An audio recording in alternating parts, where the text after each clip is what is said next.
وَلَقَدْ يَسَّرْنَا الْقُرْآنَ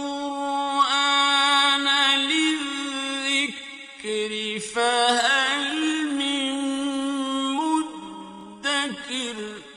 اور ہم نے قرآن کو سمجھنے کے لیے آسان کر دیا، تو کوئی ہے جو سوچے سمجھے۔ صوت القرآن، قرآن کی آواز۔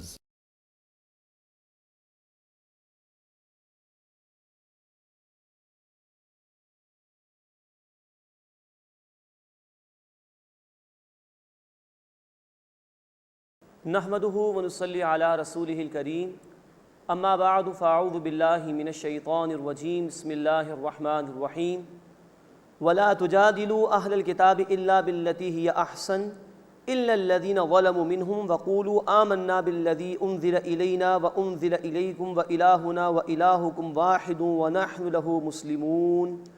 صدق اللہ العظیم۔ سورۃ العنکبوت آیت نمبر 46 سے ہم اپنا مطالعہ شروع کر رہے ہیں۔ سورہ مبارکہ کا 5واں رکوع اس وقت ہمارے زیر مطالعہ ہے۔ اب اہل کتاب کے حوالے سے کچھ ہدایات دی جا رہی ہیں۔ سن 5 نبوی میں یہ سورہ مبارکہ نازل ہوئی اور اسی دور میں مسلمان ہجرت کر کے چلے گئے تھے حبشہ کی طرف، تو اہل کتاب وہاں پر رہتے تھے، عیسائی تھے، ان کے حوالے سے اب کچھ ہدایات عطا کی گئی ہیں۔ وَلَا تُجَادِلُوا أَهْلَ الْكِتَابِ إِلَّا بِالَّتِي هِيَ أَحْسَنُ، اور تم اہل کتاب سے مت جھگڑو، مراد ڈائلاگ نہ کرو مگر اس طریقے پر جو بہتر ہو۔ إِلَّا الَّذِينَ ظَلَمُوا مِنْهُمْ، سوائے ان میں سے جو لوگ ہٹ دھرمی پر اتر آئیں۔ وَقُولُوا آمَنَّا بِالَّذِي أُنزِلَ إِلَيْنَا وَأُنزِلَ إِلَيْكُمْ، اور اے مسلمانوں تم یوں کہو کہ ہم اس پر ایمان لائے جو ہماری طرف نازل کیا گیا اور تمہاری طرف نازل کیا گیا۔ وَإِلَٰهُنَا وَإِلَٰهُكُمْ وَاحِدٌ، اور ہمارا معبود اور تمہارا معبود معبود واحد ہے۔ وَنَحْنُ لَهُ مُسْلِمُونَ، اور ہم اسی کے فرما بردار ہیں۔ اب یہاں اہل کتاب سے مجادلہ یعنی ڈائلاگ کے حوالے سے بڑی اہم ہدایت دی گئی۔ پہلی بات بیان کی گئی کہ ان سے مجادلہ کرو، مباحثہ کرو اس طریقے پر جو عمدہ ہو۔ یہی ہدایت آئی ہے سورہ النحل آیت نمبر 125 میں بھی، وَجَادِلْهُمْ بِالَّتِي هِيَ أَحْسَنُ، ان سے مجادلہ کرو، ڈائلاگ کرو عمدہ عمل کے ساتھ۔ یہ دعوت کے حوالے سے بڑی اہم رہنمائی ہے کہ چاہے غیر مسلم ہی سامنے ہو، کتنا بڑا مخالف حق ہی کیوں نہ ہو، لیکن جو ڈائلاگ ہم اس سے کریں، جو گفتگو اس کے سامنے رکھے، وہ عمدگی کے ساتھ ہونی چاہیے۔ دوسری بات بیان کی گئی کہ اہل کتاب میں سے جو ہٹ دھرمی پر اتر آئیں تو ان کا معاملہ الگ ہے، ان کے ساتھ کچھ سختی کی جا سکتی ہے، لیکن عام حالات کے اندر دعوت کے دوران عمدگی کا رویہ اختیار کرنا چاہیے۔ مزید فرمایا کہ یوں کہو کہ ہم ایمان لاتے ہیں اس پر جو ہم پر نازل کیا گیا، تم پر نازل کیا گیا۔ اہل ایمان جو نبی صلی اللہ علیہ وسلم کو ماننے والے، وہ سب سے بڑھ کر روادار ہیں، وہ ہر اس وحی پر ایمان رکھتے ہیں جو اللہ تعالیٰ نے ہر دور میں اپنے رسولوں کو عطا فرمائی۔ سورۃ البقرہ آیت نمبر 285 میں الفاظ ہیں، لا نفرق بین احد من رسولی، ہم اللہ کے رسولوں میں سے کسی ایک میں بھی تفریق نہیں کرتے۔ یہ خوبصورتی ہے اس دین کے ماننے والوں کی کہ وہ ہر رسول کو مانتے ہیں اور ہر وحی کو مانتے ہیں جو اپنے اپنے دور میں اللہ نے رسولوں کو عطا فرمائی۔ ہاں وہ کتابیں جو اب موجود ہیں گزشتہ، جن میں تحریف ہو چکی، اس پر ہمارا ایمان نہیں، بلکہ ان کتابوں پر اور اس وحی پر جو اللہ نے رسولوں کو ان کے ادوار میں عطا فرمائی تھی۔ مزید کہا گیا کہ وَإِلَٰهُنَا وَإِلَٰهُكُمْ وَاحِدٌ، اور ہمارا معبود اور تمہارا معبود ایک ہی معبود ہے۔ دعوت کا ایک اصول یہ بھی ہے کہ جب دعوت شروع کی جائے تو جو متفق علیہ امور ہوں، ایگریڈ اپون امور ہوں، جن میں کوئی اختلاف نہ ہو، اس سے بات شروع کرنی چاہیے۔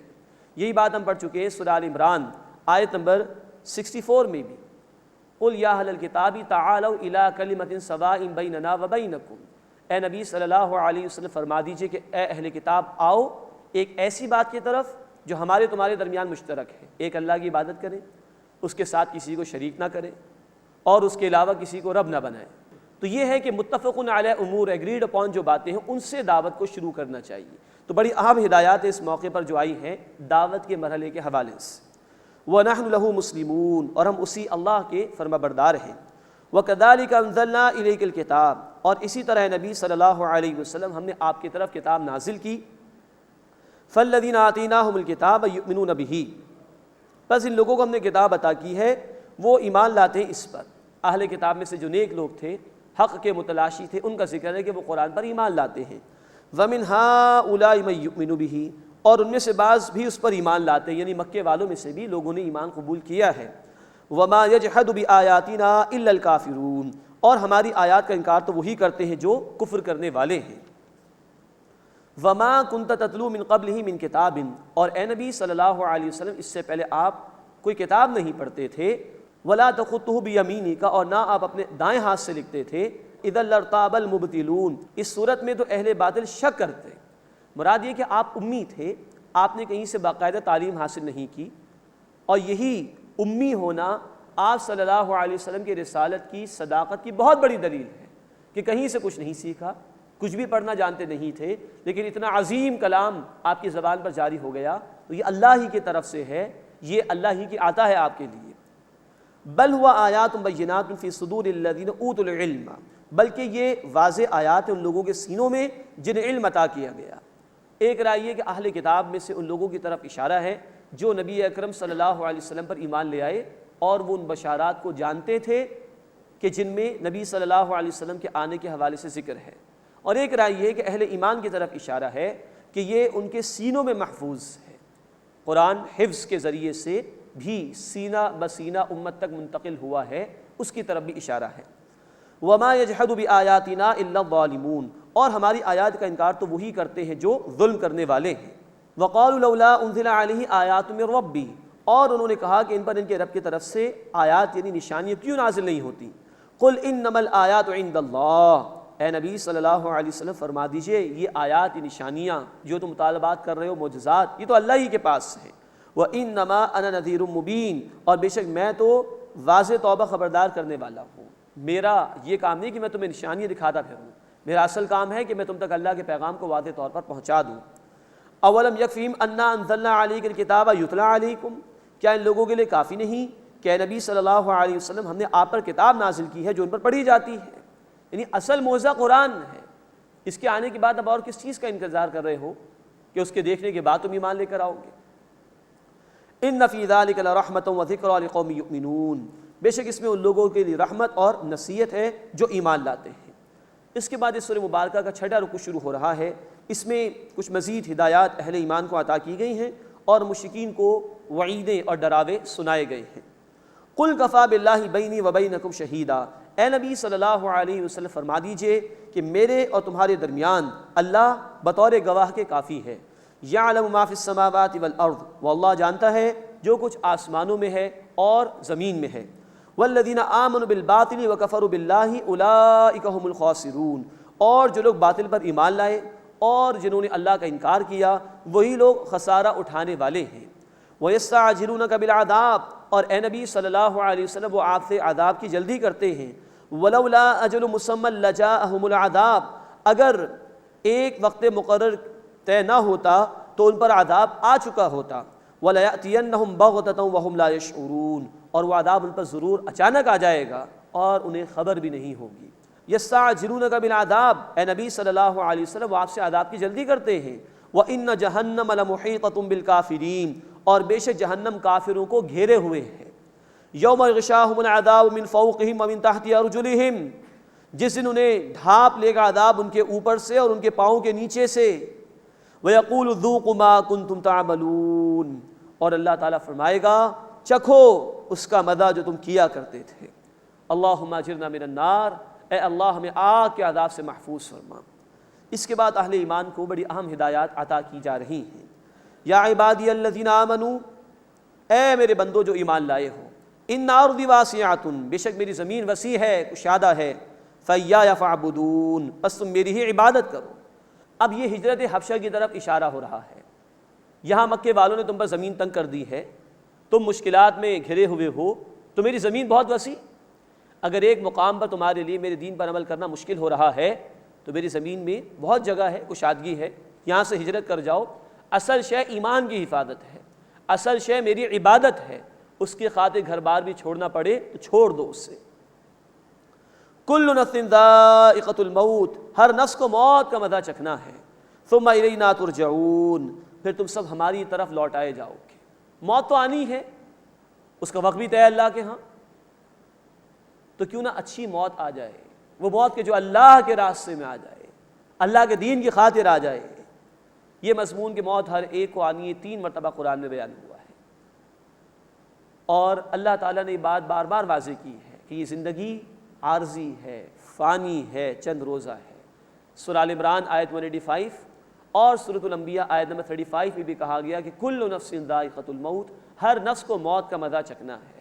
ایسا نہیں ہے کہ دین کے تقاضوں سے فرار اختیار کر لو تو موت نہیں آئے گی، جان بچ جائے گی، ایسا ممکن نہیں ہے۔ زمین کا اگر ایک حصہ تمہارے لیے تنگ ہو گیا ہے تو میری زمین بہت وسیع ہے، جاؤ ہجرت کر جاؤ۔ ایمان زیادہ اہم ہے دنیا کی آسائشوں کے مقابلے میں، ایمان اور اس کے تقاضوں کو ترجیح دو، نہ کہ دنیا کی سہولیات اور وسائل کو۔ والذین آمنوا وعملوا الصالحات، اور وہ لوگ جو ایمان لائے اور جنہوں نے نیک اعمال کیے، لنبوئنہم من الجنۃ غرفا، ہم ضرور انہیں جگہ دیں گے جنت کے بالا خانوں میں، یعنی بلند محلات ہوں گے۔ آگے نہروں کا ذکر آ رہا ہے کہ جن کے نیچے نہریں بہہ رہی ہوں گی، یہ کچھ اللہ تعالیٰ اہل ایمان کو وہاں عطا فرمائے گا۔ تو دنیا میں مشکلات آ سکتی ہیں لیکن یہ عارضی ہیں، لیکن ان مشکلات کو برداشت کر لو اللہ کے دین کی خاطر تو اللہ ہمیشہ کی زندگی میں بالا خانے جنت میں عطا فرمائے گا۔ تجری من تحتی الانہار خالدین فیہا، جن کے نیچے نہریں جاری ہیں وہ ان میں ہمیشہ ہمیشہ رہیں گے۔ نعم اجر العاملین، کیا ہی عمدہ بدلہ ہے عمل کرنے والوں کا۔ اللہم انا نسألک الجنہ، اے اللہ ہم تجھ سے جنت کا سوال کرتے ہیں، اے اللہ ہم ان بندوں میں شامل فرما کہ جو جنت کا مستحق بننے کے لیے محنت بھی کرتے ہیں۔ الذین صبروا، وہ لوگ جنہوں نے صبر کیا، وعلی ربہم یتوکلون، اور اپنے رب پر بھروسہ کرتے رہے، ان کے لیے جنت ہے۔ مشکلات آ رہی ہیں، برداشت کر رہے ہیں، صبر کر رہے ہیں، اور گھر بار بھی چھوڑنے کو تیار ہیں، اپنی زمین بھی چھوڑنے کو تیار ہیں، اپنا علاقہ چھوڑنے کو تیار ہیں، اللہ پر بھروسہ کرتے ہوئے، ایسے لوگوں کے لیے جنت ہے۔ وَكَأَيٍّ مِّن دَابَّةٍ لَّا تَحْمِلُ رِزْقَهَا، اور بہت سے جانور ہیں جو اپنا رزق اٹھائے نہیں پھرتے۔ اللہ یرزقها وإیاکم، اللہ انہیں بھی روزی دیتا ہے اور تمہیں بھی عطا فرماتا ہے۔ وَهُوَ السَّمِيعُ الْعَلِيمُ، اور وہ اللہ خوب سننے والا، خوب علم رکھنے والا ہے۔ مراد یہ ہے کہ یہ رزق، اس سے پریشان نہ ہو، یہ دنیا کا رزق یہ کبھی رکاوٹ نہ بنے دین کے راستے میں۔ رزق کی ذمہ داری اللہ کی۔ سورہ ہود آیت نمبر 6، وَمَا مِن دَابَّةٍ فِي الْأَرْضِ إِلَّا عَلَى اللَّهِ رِزْقُهَا، زمین پر کوئی جاندار نہیں جس کی رزق کی ذمہ داری اللہ پر نہ ہو۔ یہاں کہا جا رہا ہے کہ کتنے ہی جانور ہیں جو اپنا رزق اٹھائے نہیں پھرتے، اللہ ان کو کھلاتا ہے، اللہ تمہیں بھی کھلا سکتا ہے۔ اسی طرح جامع ترمذی کی حدیث ہے، اللہ کے رسول صلی اللہ علیہ وسلم نے فرمایا کہ اگر اللہ پر تم توکل کرو جیسا کہ توکل کا حق ہے تو اللہ اس طرح رزق عطا فرمائے گا جیسے پرندوں کو عطا فرماتا ہے۔ وہ صبح اپنے گھونسلوں سے، اپنے آشیانوں سے نکلتے ہیں بھوکے پیٹ، اور جب واپس آتے ہیں تو پیٹ بھر کر واپس آتے ہیں۔ تو یہ رزق کبھی آڑے نہ بنے۔ لیکن آج کے دور میں یاد رکھیے، یہ رزق کا مسئلہ ہی بہت بڑا ایشو بن گیا لوگوں کے لیے، شب و روز اسی میں لگے ہوئے ہیں۔ رزق حلال کمانا کوئی منع نہیں ہے، لیکن کیا یہ دنیا ہی مقصود ہے، یہ دنیا ہی مطلوب ہے؟ اور دنیا کی دولت پھر رکاوٹ بن جاتی ہے دین کے تقاضوں پر عمل کرنے میں۔ تو کہا جا رہا ہے کہ یہ رزق کا معاملہ تمہارے ہاتھ میں نہیں، یہ اللہ کے ہاتھ میں ہے، یہ چیز رکاوٹ کبھی نہیں بننی چاہیے۔ عبادت کرنا تمہاری ذمہ داری ہے، تم اس کے لیے پیدا کیے گئے ہو۔ سورہ داریات آیت نمبر 56، وَمَا خَلَقْتُ الْجِنَّ وَالْإِنسَ إِلَّا لِيَعْبُدُونَ، میں نے تمام جنات اور انسانوں کو صرف اپنی عبادت کے لیے پیدا کیا۔ اگلی آیت میں فرمایا سورہ داریات آیت نمبر 57 میں، مَا أُرِيدُ مِنْهُم مِّن رِزْقٍ وَمَا أُرِيدُ أَن يُطْعِمُونَ، نہ میں ان سے کوئی رزق چاہتا ہوں نہ یہ چاہتا ہوں کہ مجھے کھلائیں۔ یہ رزق کی ذمہ داری اللہ کی ہے، اور دین کے لیے محنت کرنا، دین پر عمل کرنا، اس کی ذمہ داری بندوں پر ہے۔ تو ہمیں وہ کام کرنا چاہیے جو ہماری ذمہ داری ہے، اور اللہ کو وہ کرنے دیجئے کہ جو اللہ کی ذمہ داری ہے، جو اسے خود لی ہے۔ تو رزق کبھی رکاوٹ نہ بنے اللہ کے دین کے راستے میں۔ وَهُوَ السَّمِيعُ الْعَلِيمُ، اور وہ اللہ خوب سننے والا، علم رکھنے والا ہے۔ وَلَئِن سَأَلْتَ مَنْ خَلَقَ السَّمَاوَاتِ وَالْأَرْضَ وَسَخَّرَ الشَّمْسَ وَالْقَمَرَ لَيَقُولُنَّ اللَّهُ، اور اگر اے نبی صلی اللہ علیہ وسلم آپ ان مشرکین سے سوال کریں کہ کس نے آسمان اور زمین کو پیدا کیا اور سورج اور چاند کو مسخر کر دیا، خدمت پر لگا دیا، لَيَقُولُنَّ اللَّهُ، وہ ضرور کہیں گے اللہ نے۔ فَأَنَّا يُؤْفَكُونَ، پھر وہ کہاں الٹے پھرے جاتے ہیں؟ جب مان رہے ہیں کہ سب کچھ اللہ نے پیدا کیا تو اللہ کو پکارتے کیوں نہیں؟ اللہ کے ساتھ دوسرے جھوٹے معبود کیوں شامل کر لیے انہوں نے؟ اللہ کے ساتھ دوسروں کو شریک کیوں ٹھہرا رہے ہیں؟ اللہ یبسط الرزق لمن یشاء من عبادہ ویقدر لہ، اللہ اپنے بندوں میں سے جس کے لیے چاہتا ہے رزق کو کشادہ فرما دیتا ہے، اور جس کو چاہتا ہے نپاتلا عطا فرماتا ہے۔ ان اللہ بکل شیء علیم، بے شک اللہ تعالیٰ ہر شے کا علم رکھنے والا ہے۔ یہ مشرکین مکہ اعتراض کرتے تھے مسلمانوں پر، اگر تم اتنے ہی اچھے ہو اور حق پر ہو، تم اتنے کمزور کیوں ہو؟ تم غریب کیوں ہو؟ تمہاری اکثریت غرباء کی کیوں ہے؟ اس کا جواب دیا گیا کہ یہ رزق کا دے دیا جانا یا کم دیا جانا یہ اللہ کے اختیار میں ہے، اور قرآن بار بار بتاتے ہیں سب کچھ آزمائش کے لیے۔ سورۃ الفجر آیت نمبر 15 اور 16 میں الفاظ ہیں کہ اللہ مال دے کر بھی آزماتا ہے، اور اللہ مال واپس لے کر یا کم دے کر بھی آزما رہا ہوتا ہے، ہر لمحہ آزمائش کا ہے۔ تو فرمایا اللہ جس کے لیے چاہتا ہے رزق کو کشادہ فرما دیتا ہے، اور جس کے لیے چاہتا ہے اس کو نپاتلا عطا فرماتا ہے۔ ان اللہ بکل شیء علیم، بے شک اللہ ہر شے کا علم رکھنے والا ہے۔ بخاری شریف میں ایک بڑی خوبصورت حدیث ہے، اللہ کے رسول صلی اللہ علیہ وسلم فرماتے ہیں کہ اللہ تعالیٰ یہ فرماتے ہیں میں مال اسے دے دیتا ہوں جس کے دل میں بے چینی پاتا ہوں، پریشان جو جلدی ہو جاتا ہے، لیکن جنہیں نہیں دیتا وہ مجھے زیادہ محبوب ہے۔ یہ ہے اللہ کے رسول صلی اللہ علیہ وسلم جو نقل کیا اللہ کا فرمان حدیث قدسی میں۔ جو لوگ زیادہ بے چین ہو جاتے ہیں، پریشان ہو جاتے ہیں، ان کو کہتے ہیں اللہ تعالیٰ کہ میں دے دیتا ہوں، لیکن جن کو نہیں دیتا وہ زیادہ محبوب ہیں۔ تو کسی کے پاس کم ہونا یہ اس بات کی علامت نہیں اللہ اس سے ناراض ہے، اور کسی کے پاس زیادہ ہونا یہ اس بات کی علامت نہیں کہ اللہ کا وہ بندہ پسندیدہ ہو گیا ہے۔ فرعون کے پاس مال تھا، وہ تو ناپسندیدہ لوگوں میں، حضرت بلال رضی اللہ تعالیٰ عنہ کے پاس کچھ بھی نہ تھا، لیکن وہ اللہ کے پسندیدہ بندوں میں ہے۔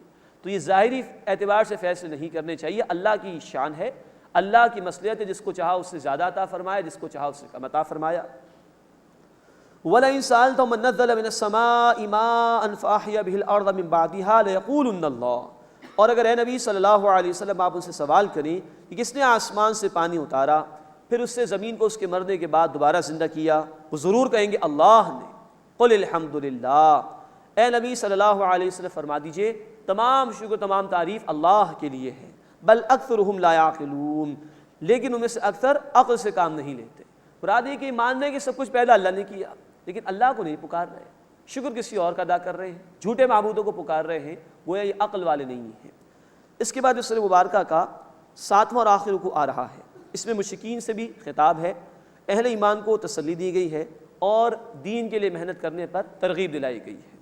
وما هذه الحیات الدنیا الا لہو ولعب، اور یہ دنیا کی زندگی کچھ نہیں ہے سوائے کھیل تماشے کے۔ وَإِنَّ الدَّارَ الْآخِرَةَ لَهِيَ الْحَيَوَانُ، اور بے شک آخرت کا گھر ہی اصل زندگی ہے۔ لَوْ كَانُوا يَعْلَمُونَ، کاش کہ وہ جانتے۔ دنیا عارضی ہے، فانی ہے، چند روزہ ختم ہو جائے گی، یہاں کوئی بھی ہمیشہ رہنے کے لیے نہیں آیا، ہر ایک کو جانا پڑا یہاں سے۔ ہاں اصل زندگی وہ آخرت کی ہے جس کے لیے اس دنیا میں بھیجا گیا عمل کرنے کے لیے۔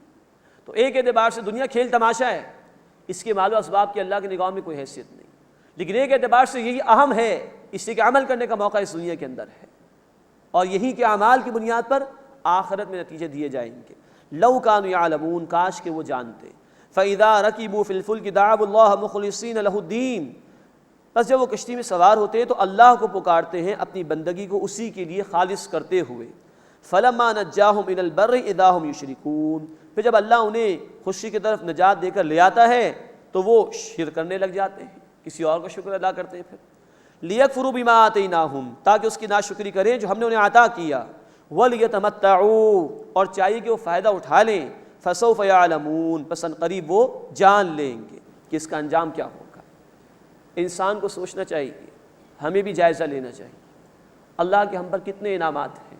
انسان بیمار ہوتا ہے اللہ شفا دے دیتا ہے، انسان تنگ دستی کا شکار ہو جاتا ہے اللہ اس کو خوشحالی عطا فرما دیتا ہے، انسان میں کوئی مصیبت آ جاتی ہے اللہ اس کو دور کر دیتا ہے۔ کیا اس کے بعد ہم اللہ کو بھول تو نہیں جاتے؟ جب وہ شفا دے دیتا ہے، خوشحالی عطا فرما دیتا ہے، مصیبت کو دور کر دیتا ہے، کہیں ہم اس کو بھول تو نہیں جاتے؟ یہ تو مشرکین کا طرز عمل تھا کہ وہ اللہ کے سوا کسی اور کا شکر ادا کرتے تھے، یا اللہ تعالیٰ کی نعمتوں کی ناقدری کیا کرتے تھے۔ اللہ ہمیں اس برے انجام سے بچائے اور اپنے شکر گزار بندوں میں شامل ہونے کی توفیق عطا فرمائے۔ اولم یروا انا جعلنا حرما آمنا یتخطف الناس من حولهم، کیا انہوں نے دیکھا نہیں کہ ہم نے حرم کو امن کی جگہ بنایا ہے اور اس کے ارد گرد سے لوگ اچک لیے جاتے ہیں۔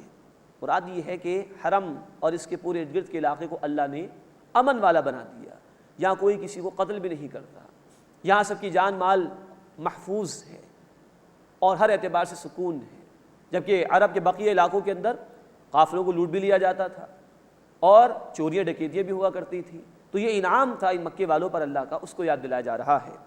افبالباطل یؤمنون وبنعمت اللہ یکفرون، بس کیا وہ باطل پر ایمان لاتے ہیں اور اللہ کی نعمت کی ناشکری کرتے ہیں۔ ومن اظلم ممن افترى علی اللہ کذبا، اور اس سے بڑا ظالم کون ہے جس نے اللہ پر جھوٹ باندھا، او کذب بالحق لما جاءہ، یا اس نے جھٹلایا حق کو جبکہ وہ اس کے پاس آ گیا۔ الیس فی جہنم مثوی للکافرین، تو کیا جہنم میں کافروں کے لیے ٹھکانہ کافی نہیں ہے؟ یہ ہے جو اللہ کی طرف سے ڈراوا سنایا گیا کہ کتنی نافرمانی کر لو، کتنا ہی انکار کر لو، کتنا ہی جھٹلا لو، تمہارا انجام پہ جہنم کی آگ ہوگی۔ اللہ اس سے ہمیں محفوظ فرمائے۔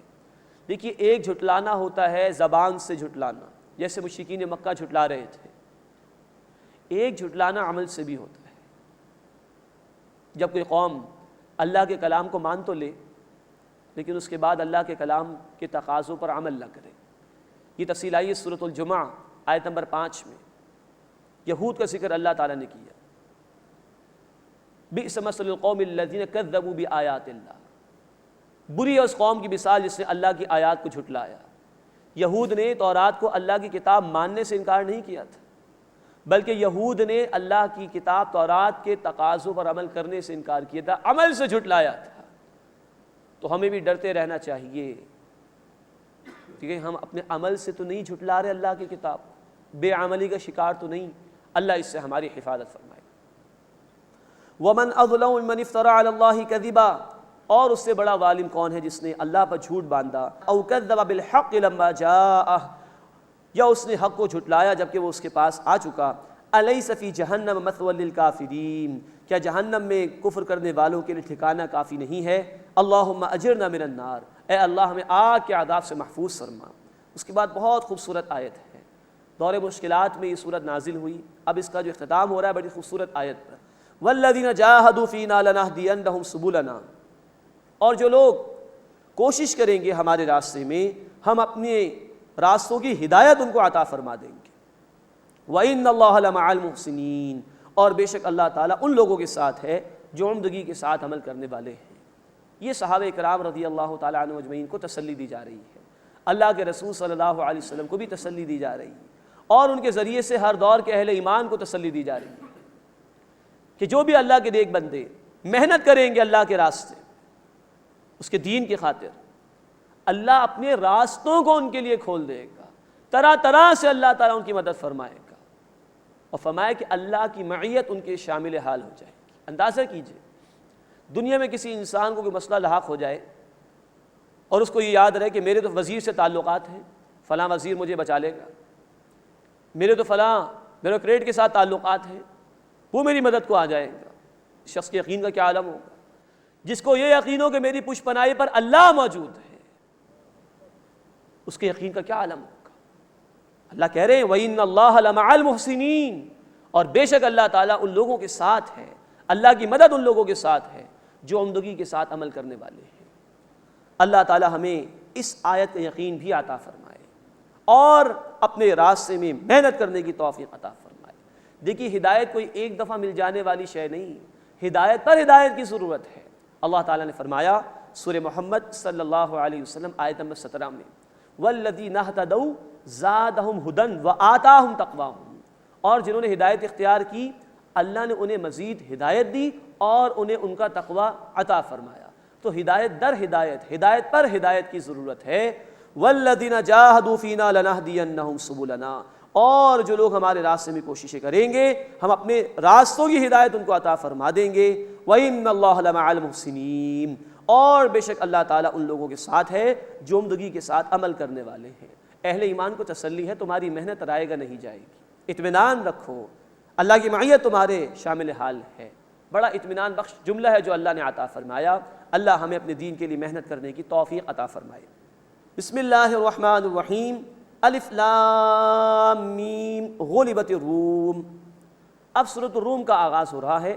یہ سورہ مبارکہ بھی مکی صورت ہے۔ اس میں ہم انشاءاللہ پڑھیں گے کہ رومیوں کو شکست ہو گئی تھی ایرانیوں کے ہاتھوں، اس کے حوالے سے قرآن نے ایک پیشن گوئی کی تھی جو دور نبوی صلی اللہ علیہ وسلم میں ہی پوری ہو گئی، اس کا ذکر آئے گا، اور تفصیل سے اللہ تعالیٰ کی نشانیاں اور قدرتیں بیان کی گئی ہیں، یعنی تذکیر بھی اعلیٰ اللہ کا موضوع اس مقام پر بیان کیا گیا ہے۔ پہلے رکوع میں انشاءاللہ ہم دیکھیں گے کہ رومیوں کی فتح کا ذکر آئے گا، دوبارہ وہ ایرانیوں پر غالب آ جائیں گے، اور مشرکین کو تنبیہ کی گئی ہے اور ڈراوے سنائے گئے ہیں۔ الف لام میم، یہ حروف مقطعات ہیں، انہیں علیحدہ علیحدہ پڑھا جاتا ہے، ان کے اصل معنی اللہ کے علم میں ہیں۔ غلبت الروم، رومی مغلوب ہو گئے، فی ادنی الارض، قریب کی زمین میں، اشارہ ہے شام اور فلسطین کے علاقے جہاں دور نبوی صلی اللہ علیہ وسلم میں روم کی حکومت تھی، رومی وہاں مغلوب ہو گئے تھے۔ نوٹ فرمائیے کہ نبی صلی اللہ علیہ وسلم کی نبوت کے ظہور کو جب تقریباً 5 سال ہو چکے تھے تو ایران غالب آ گیا تھا روم پر۔ ایرانی مشرک تھے اور رومی عیسائی تھے، تو وقتی طور پر ایرانیوں کو غلبہ حاصل ہو گیا رومیوں پر جو کہ عیسائی تھے۔ اس پر مشرکین مکہ بڑے خوش ہوئے اور انہوں نے مسلمانوں کو لعن طعن کرنا شروع کر دیا، کہا دیکھو ایرانی بھی تو مشرک ہے نا، وہ آگ کی پوجا پاٹ کرتے ہیں، بتوں کی کرتے ہیں، ہم بھی غالب آئیں گے تم پر۔ اور مسلمانوں کی کسی درجے میں ہمدردیاں رومیوں کے ساتھ تھیں، بہرحال وہ عیسائی تھے، اللہ کو مانتے تھے، کتاب ان کے پاس بہرحال تحریر شدہ عیسائی موجود تھی، تو مشرکین نے اس کو اپنے دلیل بنا لیا، دیکھو یہ ایرانی غالب آ گئے، ہم بھی تم پر غالب آ جائیں گے۔ تو اللہ تعالیٰ نے اس موقع پر پیشن گوئی کی ہے۔ ان آیات کا جو نزول ہے مفسرین کے مطابق وہ تقریباً سن 6 یا 7 نبوی میں ہے، جبکہ آپ صلی اللہ علیہ وسلم کی نبوت کے ظہور کو 6 یا 7 برس ہو چکے تھے، تب یہ آیات نازل ہوئی ہیں، اور اللہ تعالیٰ نے پیشن گوئی فرما دی کہ چند ہی برسوں میں، بدعی سنین کے الفاظ آئے ہیں جس کا اطلاق ہوتا ہے میکسیمم 9 سالوں تک۔ بدع کا لفظ جو ہے وہ 9 کے لیے آتا ہے عربی میں، تو میکسیمم 9 برس کا اللہ تعالیٰ نے پیریڈ بیان کیا کہ اس کے اندر رومی غالب آ جائیں گے، اور ایسا ہی ہوا۔ جس دن بدر کا معرکہ پیش آیا سن 2 ہجری میں، اسی دن مسلمان غالب آ گئے مشرکین مکہ پر، اور رومی غالب آ گئے تھے عیسائیوں پر۔ تو یہ ایک بہت بڑی تاریخی پیشن گوئی تھی جو قرآن نے کی، اور یہ کامل طور پر ظہور پذیر ہو گئی خود رسول اکرم صلی اللہ علیہ وسلم کے دور میں، اس کی طرف ابتدائی 6 آیات میں قرآن نے اشارہ کیا ہے۔ غلبت الروم، رومی مغلوب ہو گئے، فی ادنی الارض، قریب کی زمین میں، شام اور فلسطین کی طرف اشارہ ہے۔ وہم من بعد غلبہم سیغلبون، اور وہ اپنے مغلوب ہونے کے بعد القریب غالب ہو جائیں گے، فی بضع سنین، چند ہی سالوں میں۔ یہ بدعی کا لفظ عربی میں 3 سے لے کے میکسیمم 9 تک کے لیے آتا ہے، تو 6 یا 7 نبوی میں یہ آیات نازل ہوئیں، اور 2 ہجری میں غزوہ بدر کا معرکہ پیش آیا، تو 9 برس کے اندر ہی رومی دوبارہ غالب آ گئے تھے ایرانیوں پر، اسی دن جس دن کے غزوہ بدر کا معرکہ پیش آیا تھا۔ للہ الامر من قبل ومن بعد، اللہ ہی کے لیے اختیار ہے پہلے بھی اور بعد میں بھی۔ وَيَوْمَئِذٍ يَفْرَحُ الْمُؤْمِنُونَ، اور اس دن اہل ایمان خوش ہوں گے، بنصر اللہ، اللہ کی مدد، کہ اللہ کی پیشن گوئی بھی پوری ہوگی۔ رومی جو کہ بہرحال اہل کتاب تھے وہ غالب آئیں گے ایرانیوں پر جو کہ مشرک تھے، اور ادھر مسلمان غالب آئیں گے مشرکین مکہ پر۔ ینصر من یشاء، اللہ جس کی چاہتا ہے مدد فرماتا ہے۔ وَهُوَ الْعَزِيزُ الرَّحِيمُ، اور وہ اللہ زبردست ہے، مسلسل رحم فرمانے والا ہے۔ وعد اللہ، یہ اللہ کا وعدہ ہے۔ لا یخلف اللہ وعدہ، اللہ اپنے وعدے کے خلاف نہیں کرتا۔ ولکن اکثر الناس لا یعلمون، لیکن اکثر لوگ جانتے نہیں ہیں۔ یعلمون ظاہر من الحیات الدنیا، وہ دنیا کی زندگی کے صرف ظاہر کو دیکھتے ہیں۔ وہم عن الآخرۃ ہم غافلون، اور وہ آخرت سے غافل ہیں۔ یہ اشارہ ہے اس بات کی طرف کہ مشرکین مکہ ظاہری چیزوں کو دیکھ رہے تھے کہ دیکھو ایرانی غالب آ گئے، ہم بھی تم پر غالب آ جائیں گے، جبکہ اللہ تعالیٰ فرما رہے کہ یہ آخرت سے غافل ہیں، یعنی یہ کہ یہ برے عقیدوں کا شکار ہے، بے عملی کا شکار ہے، اور دنیا پرستی کے اندر مبتلا ہے، جبکہ اصل حقیقت اس دنیا کے پردے کے پیچھے موجود ہے، آخرت کے اعتبار سے بھی اور اللہ کی قدرت کے اعتبار سے بھی۔ اولم یتفکروا فی انفسہم، کیا وہ اپنے اندر غور و فکر نہیں کرتے؟ ما خلق اللہ السماوات والارض وما بینہما الا بالحق واجل مسمى، اللہ نے نہیں پیدا فرمایا آسمانوں اور زمین کو اور جو کچھ ان کے درمیان ہے مگر بامقصد طور پر اور ایک مقررہ مدت تک کے لیے۔ وَإِنَّ كَثِيرًا مِنَ النَّاسِ بِلِقَاءِ رَبِّهِمْ لَكَافِرُونَ، اور بے شک اکثر لوگ اپنے رب کی ملاقات کا انکار کرنے والے ہیں۔ اولم یسیروا فی الارض، کیا وہ زمین میں چلے پھرے نہیں، فینظروا، کہ وہ دیکھتے، کیف کان عاقبۃ الذین من قبلہم، کیسا ہوا انجام ان لوگوں کا جو ان سے پہلے تھے، کانوا اشد منہم قوۃ وآثاروا الارض، وہ قوت میں ان سے زیادہ تھے اور انہوں نے زمین میں خوب ہل چلائے، خوب زراعت کاشتکاری کی، وعمروها اکثر مما عمروها، اور اس کو یعنی زمین کو آباد کیا اس سے زیادہ جس قدر انہوں نے آباد کیا، وجاءتهم رسلهم بالبینات، اور ان کے پاس ان کے رسول واضح نشانیوں کے ساتھ آئے، فما كان اللہ لیظلمهم، بس اللہ ایسا نہ تھا کہ ان پر ظلم فرماتا، ولكن كانوا انفسهم يظلمون، لیکن وہ اپنی جانوں پر خود ظلم کرتے تھے۔ اب یہ بیان کر کے اللہ تعالیٰ مشرکین مکہ کو بھی وعیدیں سنا رہے ہیں، تم اکڑ رہے ہو، آج حق کی مخالفت کر رہے ہو، تمہیں ناز ہے اپنے مال و اسباب کے اوپر، تم سے پچھلے لوگ تم سے زیادہ طاقتور تھے، تم سے زیادہ خوشحالی ان کو عطا کی گئی تھی، لیکن جب انہوں نے بھی نافرمانی کی تو وہ مٹا دیے گئے، تو کیا تم بچ رہو گے اللہ کے عذاب سے؟ ثم كان عاقبۃ الذین اساءوا السوء ان كذبوا بآیات اللہ، پھر جن لوگوں نے برے کام کیے ان کا انجام برا ہوا کہ انہوں نے اللہ کی آیات کو جھٹلایا، وَكَانُوا بِهَا يَسْتَهْزِئُونَ، اور وہ ان آیات کا مذاق اڑایا کرتے تھے۔ اس کے بعد اس سورہ مبارکہ کا دوسرا رکوع شروع ہو رہا ہے، اس میں قیامت کا بیان ہے، نیک اور برے لوگوں کا ذکر ہے، اور اللہ کی نعمتوں کو بھی بیان کیا گیا ہے۔ اللہ یبدأ الخلق ثم یعیدہ، اللہ ہی تخلیق کی ابتدا فرماتا ہے، پھر وہی اسے دوبارہ لوٹائے گا، ثم الیہ ترجعون، پھر تم اسی کی طرف لوٹائے جاؤ گے، دوبارہ پیدا کیے جاؤ گے۔ وَيَوْمَ تَقُومُ السَّاعَةُ يُبْلِسُ الْمُجْرِمُونَ، اور جس دن قیامت قائم ہوگی مجرم نا امید ہو کر رہ جائیں گے۔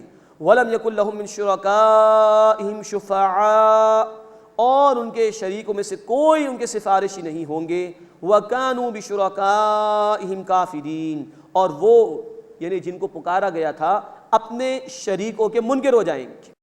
وَيَوْمَ تَقُومُ السَّاعَةُ يَوْمَئِذٍ يَتَفَرَّقُونَ، اور جس دن قیامت قائم ہوگی اس دن لوگ جدا جدا ہوں گے، علیحدہ علیحدہ جماعتیں بنا دی جائیں گی۔ فَأَمَّا الَّذِينَ آمَنُوا، بس وہ لوگ جو ایمان لائے، وَعَمِلُوا الصَّالِحَاتِ، اور انہوں نے نیک اعمال کیے، فَهُمْ فِي رَوْضَةٍ يُحْبَرُونَ، بس وہ باغ میں خوش و خرم رکھے جائیں گے، جنت کے باغات میں ان کو ویلکم کہا جائے گا، ان کی ضیافت کی جائے گی۔ اللہم ربنا اجعلنا منہم، اللہ ان بندوں میں ہمیں بھی شامل فرما۔ نوٹ فرمائیے، سورہ الروم مکی صورت ہے، اور سن 6 نبوی کا دور بھی وہ تھا کہ جب مشکلات تھی اہل ایمان کے لیے۔ مکی دور میں اصل عمل صالح یہ تھا کہ ایمان قبول کرو اور جو مصیبت آئے ان کو برداشت کرو۔ شریعت کے تفصیلی احکامات تو مدنی صورتوں میں آئے، روزے کے مسائل، زکوٰۃ کے مسائل، حج کے حوالے سے گفتگو، یہ ساری تفاصیل تو مدنی دور میں جا کر آئی۔ مکی دور میں جو سب سے بڑا اہم ترین عمل صالح تھا وہ یہ تھا، ایمان قبول کرو اور ڈٹ جاؤ اس کے اوپر، اور جو مصیبت آئے برداشت کرو اس کو۔ ان کے لیے کہا گیا کہ باغ میں وہ خوش و خرم رکھے جائیں گے، ان کے لیے مہمان نوازی ہے۔ اب دین تو مکمل ہو گیا، سارے احکامات تو ہمارے سامنے موجود ہیں، لیکن آج کے دور میں بھی دین کی بات کرنا، دین کی دعوت دینا، دین کی طرف آنے کے لیے ترغیب دینا لوگوں کو کوئی آسان کام نہیں ہے۔ غیروں کو چھوڑ دیجئے، اپنے ہی اعتراض کرتے ہیں، اپنے ہی ایسی باتیں کرتے ہیں کہ کیا تم خدائی فوجدار ہو جو تم ہمیں دین کی دعوت دے رہے ہو؟ جاؤ میاں تمہیں اپنی قبر میں جانا ہے، ہمیں اپنی قبر میں جانا ہے۔ اپنے لوگ ماننے والے اللہ کو وہ اس طرح کی باتیں کر رہے ہیں۔ تو آج کے دور میں بھی اہم ترین ایک عمل صالح یہ ہے کہ دین پر ہم ڈٹے رہیں، اللہ ہمیں اس کی توفیق عطا فرمائے، اور جو مشکلات آئیں برداشت کریں اس کو۔ اب اس کے برعکس نافرمانوں کا انجام بیان ہو رہا ہے۔ وَأَمَّا الَّذِينَ كَفَرُوا، اور جن لوگوں نے کفر کیا، وَكَذَّبُوا بِآيَاتِنَا، اور جھٹلایا ہماری آیات کو، وَلِقَاءِ الْآخِرَةِ، اور آخرت کی ملاقات کو، فَأُولَٰئِكَ فِي الْعَذَابِ مُحْضَرُونَ، بس یہی لوگ عذاب میں گرفتار کیے جائیں گے۔ اللہم اجرنا من النار، اے اللہ ہمیں آگ کے عذاب سے محفوظ فرما۔ فسبحان اللہ، بس اللہ کی تسبیح بیان کرو، حین تمسونا، جب تم شام کرو، وحین تصبحون، اور جب تم صبح کرو، وَلَهُ الْحَمْدُ فِي السَّمَاوَاتِ وَالْأَرْضِ، اور اسی اللہ کے لیے تمام تعریف و شکر ہے آسمانوں اور زمین میں، وَعَشِيًّا، اور سپہر کے وقت بھی اللہ کی تسبیح بیان کرو، وَحِينَ تُظْهِرُونَ، اور ظہر کے وقت بھی اللہ کی تسبیح بیان کرو۔ ان دو آیات میں تسبیح کا ذکر ہے معین اوقات کے ساتھ۔ مفسرین کی رائے یہ ہے یہاں نمازوں کی طرف اشارہ کیا جا رہا ہے۔ مثال کے طور پر ذکر آیا آیت نمبر 17 میں شام کے وقت تسبیح بیان کرو، اشارہ ہے مغرب اور عشاء کی نمازوں کی طرف۔ وحین تصبحون، اور صبح کے وقت اشارہ ہے فجر کی نماز کی طرف۔ پھر فرمایا گیا آیت نمبر 18 میں وعشیہ، اور سپہر کے وقت اشارہ ہے عصر کی نماز کی طرف۔ وحین تظہرون، اور ظہر کے وقت یہ ظہر کی نماز کی طرف اشارہ ہے۔ اللہ ہمیں تمام نمازوں کا اہتمام کرنے کی توفیق عطا فرمائے اور ہر دم اپنا ذکر کرنے کی توفیق عطا فرمائے۔ یخرج الحی من المیت، وہ اللہ زندہ کو نکالتا ہے مردہ سے۔ ویخرج المیت من الحی، اور وہ مردے کو نکالتا ہے زندہ سے۔ ویحیی الارض بعد موتها، اور وہ زندہ فرماتا ہے زمین کو اس کی موت کے بعد۔ وکذالک تخرجون، اور اسی طرح تم قبروں سے نکالے جاؤ گے۔ مراد یہ ہے کہ زمین مردہ ہو جاتی، خشک ہو جاتی ہے، اللہ پانی برسا کر اس کو زندگی عطا فرما دیتا ہے۔ بیج مردہ ہوتا ہے، اللہ اس کو زندگی عطا فرما دیتا ہے۔ تم مر جاؤ گے تو اللہ قادر ہے کہ تمہیں دوبارہ زندہ کھڑا کر دے، وہ دوبارہ تمہیں پیدا فرمائے گا۔ اس کے بعد اس سورہ مبارکہ کا تیسرا رکوع شروع ہو رہا ہے۔ اس میں بڑی جامعیت کے ساتھ اللہ کی آیات یعنی اللہ کی نشانیوں اور قدرتوں کو بیان کیا گیا ہے۔ 6 مرتبہ الفاظ آئے ہیں، وَمِنْ آیَاتِهِ وَمِنْ آیَاتِهِ، اللہ کی نشانیوں میں سے یہ ہے، اللہ کی نشانیوں میں سے یہ ہے۔ بہت خوبصورت مقام ہے قرآن حکیم کا اللہ کی نشانیوں کے بیان کے حوالے سے۔ وَمِنْ آیَاتِهِ أَنْ خَلَقَكُمْ مِنْ تُرَابٍ، اس اللہ کی نشانیوں میں سے ہے کہ اس سے تمہیں مٹی سے پیدا کیا۔ ثُمَّ إِذَا أَنْتُمْ بَشَرٌ تَنْتَشِرُونَ، پھر تم انسان ہو کہ ہر جگہ پھیل رہے ہو۔ ایک آدم علیہ السلام سے سلسلہ شروع ہوا، انہی سے ان کی زوجہ محترمہ حضرت حوا سلام علیہا کو اللہ نے پیدا کیا۔ اسی ایک جوڑے سے اربوں انسان اللہ نے پیدا فرما دی۔ تنہا یہ کتنی بڑی نشانی ہے اللہ کی قدرت کی۔ وَمِنْ آیَاتِهِ أَنْ خَلَقَ لَكُم مِّنْ أَنفُسِكُمْ أَزْوَاجًا لِتَسْكُنُوا إِلَيْهَا، اور اس اللہ کی نشانیوں میں سے ہے کہ اس نے تمہارے لیے پیدا کیے تمہارے اندر سے جوڑے کہ تم ان کے پاس جا کر سکون حاصل کرو۔ وَجَعَلَ بَيْنَكُمْ مَوَدَّةً وَرَحْمَةً، اور اس سے تمہارے درمیان محبت اور رحمت پیدا فرما دی۔ إِنَّ فِي ذَلِكَ لَآيَاتٍ لِقَوْمٍ يَتَفَكَّرُونَ، بے شک اس میں ان لوگوں کے لیے نشانیاں ہیں جو غور و فکر کرتے ہیں۔ یہاں اللہ تعالیٰ نے شوہر اور بیوی کے باہمی تعلق کو اپنی نشانی قرار دیا، اور آیت کے اختتام پر فرمایا کہ اس میں بے شمار نشانیاں ہیں غور و فکر کے لیے۔ جو لوگ بھی غور و فکر کرنا چاہیں، انسان کو غور کرنا چاہیے۔ ایک عورت اپنے ماں باپ، اپنے بہن بھائی، اپنے گھر والوں کو چھوڑ کر ایک بالکل اجنبی مرد کے حوالے اپنے آپ کو کر دیتی ہے۔ کون اس کے دل میں یہ بات ڈال رہا ہے؟ ایک مرد اکیلا تھا تو اپنے اخراجات بمشکل پورا کر پا رہا تھا، اب بیوی آ گئی، اس کے بعد بچے بھی ہیں، کون اس کے دل میں ڈال رہا ہے کہ ان تمام اخراجات کو برداشت کر دے؟ اکثر شوہروں کا معاملہ یہ کہ جو کچھ وہ کماتے ہیں اپنی ذات پہ تو بہت کم خرچ کرتے ہیں، اکثر اپنی بیوی اور اپنی اولاد پر خرچ کر دیتے ہیں۔ کس نے یہ جذبہ ڈالا ہے؟ پھر بس اوقات اختلافات بھی ہو جاتے ہیں، لیکن کون دلوں میں محبت ڈال دیتا ہے، معاملے کو رفع دفع کر دیتا ہے، اور زندگی کی گاڑی چلتی رہتی ہے۔ انسان غور کرے۔ مزید فرمایا کہ لِتَسْكُنُوا إِلَيْهَا، تاکہ اپنے جوڑوں کے پاس جا کر سکون حاصل کرو۔ یہ الہی تدبیر ہے، نکاح کا پاکیزہ اور جائز بندھن جو اللہ نے عطا فرمایا۔ آج مغرب اور امریکہ کے معاشروں کو آپ دیکھیے، وہاں سکون مہنگی ترین شے ہو گئی ہے، طرح طرح کی میڈیسنز استعمال کی جاتی ہیں سکون کے حصول کے لیے۔ اور ہمارے معاشرے میں بھی وہ لوگ کہ جو اس ڈگر پر چل چکے ہیں جو اللہ کی تعلیمات کے خلاف ہے، سکون کے حصول کے لیے لاکھوں روپیہ خرچ کیا جا رہا ہے، اور یہاں اللہ نے ہمارے اپنے گھر میں سکون فراہم کر دیا، بشرطے کہ اللہ کی اس اسکیم کو بندہ سمجھنے کی کوشش کرے۔ دین یہ چاہتا ہے کہ شوہر کی تمام تر توجہ اپنی بیوی کی طرف رہے، ایک بیوی کی تمام تر توجہ اپنے شوہر کی طرف رہے۔ اسی کے لیے نگاہوں کی حفاظت کا حکم، اسی لیے ستر اور حجاب کے احکامات، اسی لیے زنا کے دروازوں پر پابندی لگائی گئی، تاکہ یہ جوڑا مضبوط ہو، ہر گھر مضبوط ہو، تاکہ پورا معاشرہ مضبوط ہو جائے۔ یہ ہے جو اللہ نے اپنی نشانیاں بیان فرمائی، سکون حاصل کرو۔ وَجَعَلَ بَيْنَكُمْ مَوَدَّةً وَرَحْمَةً، اور اس نے تمہارے درمیان محبت اور رحمت پیدا فرما دی۔ إِنَّ فِي ذَلِكَ لَآيَاتٍ لِقَوْمٍ يَتَفَكَّرُونَ، بے شک اس میں ان لوگوں کے لیے نشانیاں ہیں جو غور و فکر کرتے ہیں۔ وَمِنْ آيَاتِهِ خَلْقُ السَّمَاوَاتِ وَالْأَرْضِ، اور اس کی نشانیوں میں سے ہے آسمان اور زمین کی تخلیق۔ وَاخْتِلَافُ أَلْسِنَتِكُمْ وَأَلْوَانِكُمْ، اور تمہاری زبانیں اور تمہارے رنگ، ان میں بھی نشانیاں ہیں۔ ان فی ذلک لآیات للعالمین، بے شک اس میں علم رکھنے والوں کے لیے نشانیاں ہیں۔ اب یہاں دیکھیے آسمان اور زمین کی تخلیق، انسان ان کی وسعتوں تک نہیں پہنچ سکا ہے۔ قرآن حکیم جب آسمان اور زمین کے الفاظ استعمال کرتا ہے تو ہمارے محاورے کے مطابق یہ پوری کائنات مراد لی جاتی ہے۔ بلینز آف گیلیکسیز کا معاملہ ہے جو ہمارے علم میں آیا ہے، لیکن یہ کائنات وسعت پذیر ہے، ایکسٹینشن اس کی ہوتی چلی جا رہی ہے۔ سورہ داریات آیت نمبر 47، وَالسَّمَاءَ بَنَيْنَاهَا بِأَيْدٍ وَإِنَّا لَمُوسِعُونَ، آسمان کو ہم نے اپنے دست قدرت سے بنایا اور ہم اس کو وسعت دیے چلے جا رہے ہیں۔ انسان کی عقل دنگ ہے، اندازہ نہیں کر سکتا وہ کہ یہ کائنات کتنی وسیع ہے۔ مزید فرمایا کہ تمہاری زبان اور تمہارے رنگوں میں بھی اللہ کی نشانیاں ہیں۔ یہ جو اختلاف ہے، ایک ہی ماں کی اولاد ہے لیکن چہرہ بالکل الگ، رنگ بس اوقات بالکل الگ، ٹوئنز بھی ہوتے ہیں، جڑوا بھی ہوتے ہیں، تو ان میں بھی کوئی نہ کوئی فرق ایسا ہوتا ہے کہ ماں باپ پہچان لیتے ہیں کہ یہ فلاں ہے اور یہ فلاں ہے۔ پھر زبانوں کو دیکھیے، انسانوں میں زبان کا یہ جو لوتھڑا یہ تو ایک ہی ہے، لیکن تنہا بھارت میں 3000 زبانیں بولی جاتی ہیں۔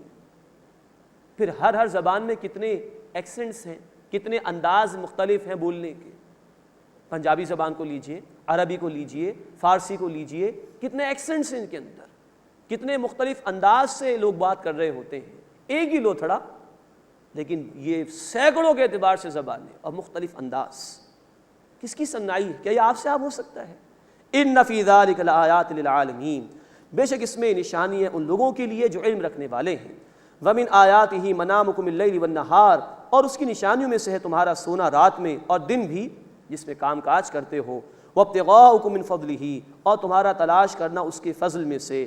ان فی ذلک لآیات لقوم یسمعون، بے شک اس میں نشانی ان لوگوں کے لیے جو سنتے ہیں۔ یہ رات دن کا نظام بھی اللہ کی بہت بڑی قدرت۔